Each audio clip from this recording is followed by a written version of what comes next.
Salut à tous, c'est Cédric, super content de vous retrouver aujourd'hui pour cette nouvelle vidéo. Avant de développer le thème du jour, je vous invite tout de suite à vous abonner. Abonnez-vous à ma chaîne pour rien rater. J'ai pas mal de vidéos qui arrivent avec des conseils, voilà, pour suivre aussi mon nouvel investissement. Donc abonnez-vous à ma chaîne. Aujourd'hui, le thème du jour, je voudrais répondre à une question que j'ai reçue par mail. Vous êtes plusieurs à me l'avoir envoyé, donc merci beaucoup. Merci pour vos mails, hein, ça me fait vraiment plaisir. Je reçois des mails super positifs avec des encouragements, donc ça c'est vraiment top. Merci beaucoup.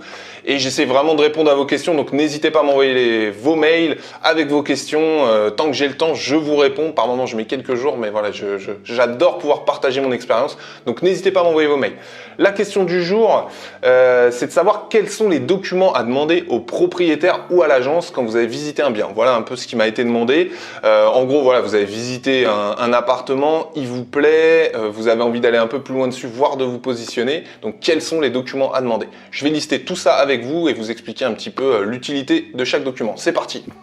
Alors, le premier document que je demande, c'est systématiquement les 3 derniers relevés de charges. C'est très important de demander toujours les 3 derniers. Pourquoi? Parce que ça vous permet d'avoir un peu d'historique sur le montant des charges. Ça peut arriver qu'il y ait des variations d'un trimestre à l'autre. Il suffit de tomber dans le trimestre où les charges sont rééquilibrées ou à l'inverse sont augmentées pour que les chiffres soient un peu erronés. Donc demandez toujours les 3 derniers relevés. Ça vous permettra de vérifier le montant annoncé par l'agence, parce qu'il peut y avoir... Il y en a régulièrement même, je vais modifier, il y a régulièrement des erreurs dans les annonces des agences ou des propriétaires sur le montant des charges. Donc ça vous permet de ne pas avoir de mauvaises surprises et de vérifier le montant. Ça vous permettra également de voir quelles sont les charges à imputer à votre locataire, donc les charges locatives et les charges non locatives, donc les charges qui seront imputées au propriétaire. Donc tout ça, ce sera mentionné sur ces relevés de charges, mais pensez surtout à bien demander les 3 derniers. Autre document très important, ce sont les comptes rendus d'assemblée générale. Ça, c'est vraiment primordial.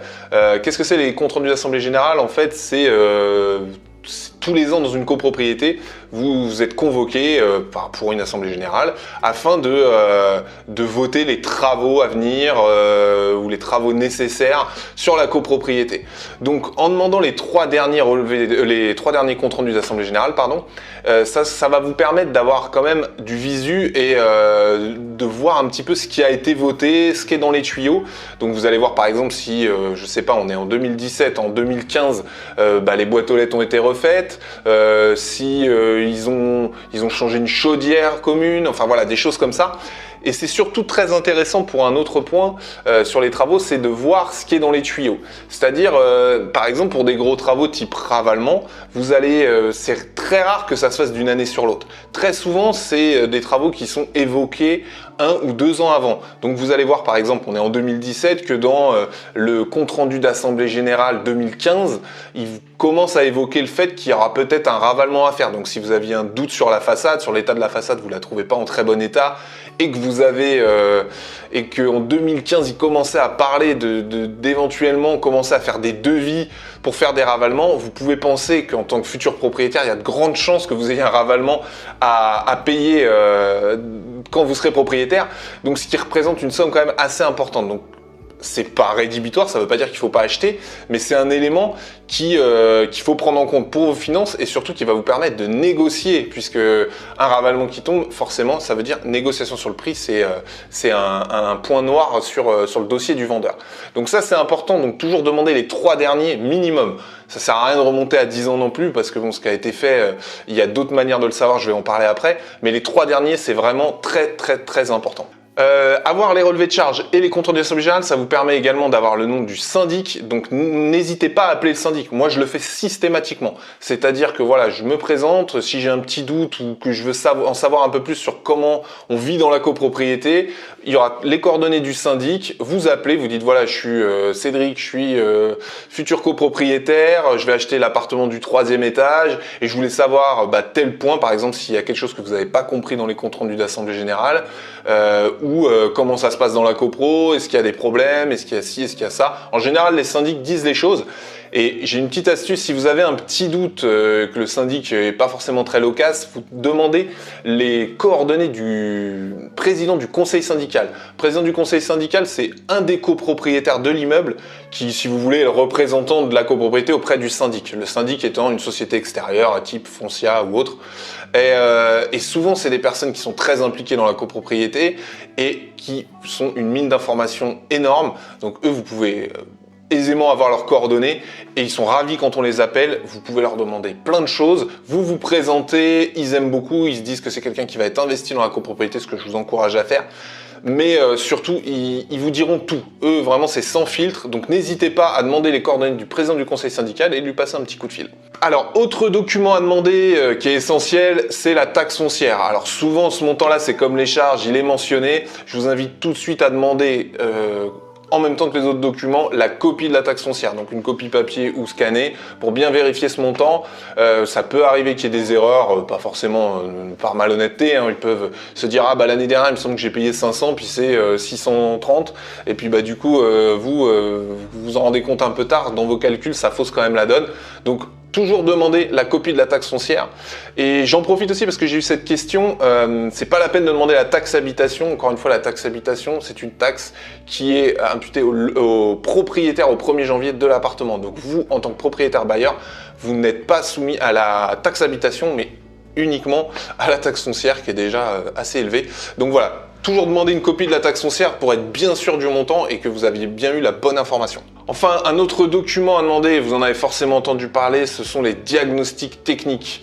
Donc ça reprend pas mal de choses, ça reprend le métrage, loi Carrez, s'il y a de l'amiante, si l'électricité est aux normes, s'il y a du plomb, s'il y a des termites, si le gaz est aux normes, le diagnostic énergétique, je crois qu'il y a les risques naturels et technologiques, je crois que j'en ai pas oublié.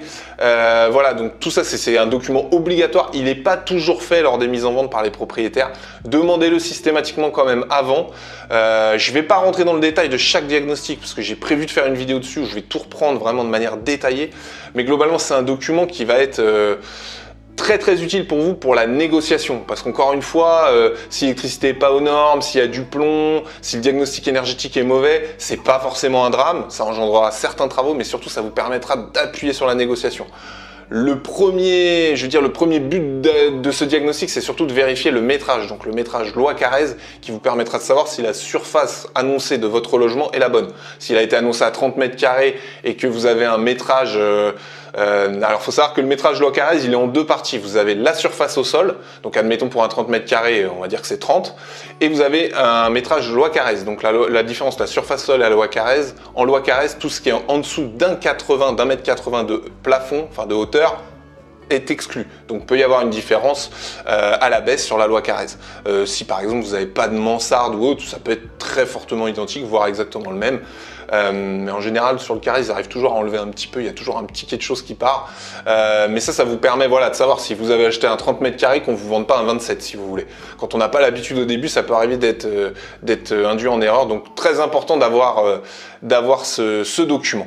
Enfin, si vous achetez un logement occupé, donc avec un locataire en place, il est évidemment fortement conseillé et même indispensable de demander le bail de location, le dossier complet de votre locataire, enfin de votre futur locataire, le dossier complet des garants, d'avoir une preuve de paiement de son loyer et du dépôt de garantie également. On l'oublie souvent, mais demandez bien une preuve du dépôt de garantie lors de l'entrée dans les lieux, parce que si vous avez un problème, ce dépôt de garantie, il est transféré, donc que vous ne soyez pas embêté à pas être indemnisé s'il y a de la casse dans votre appartement.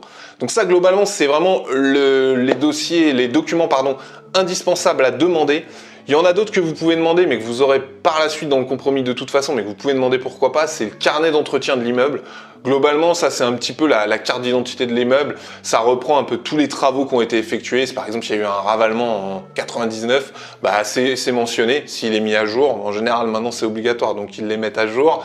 Et vous avez les coordonnées par exemple de la société qui s'occupe de l'ascenseur, du plombier de l'immeuble.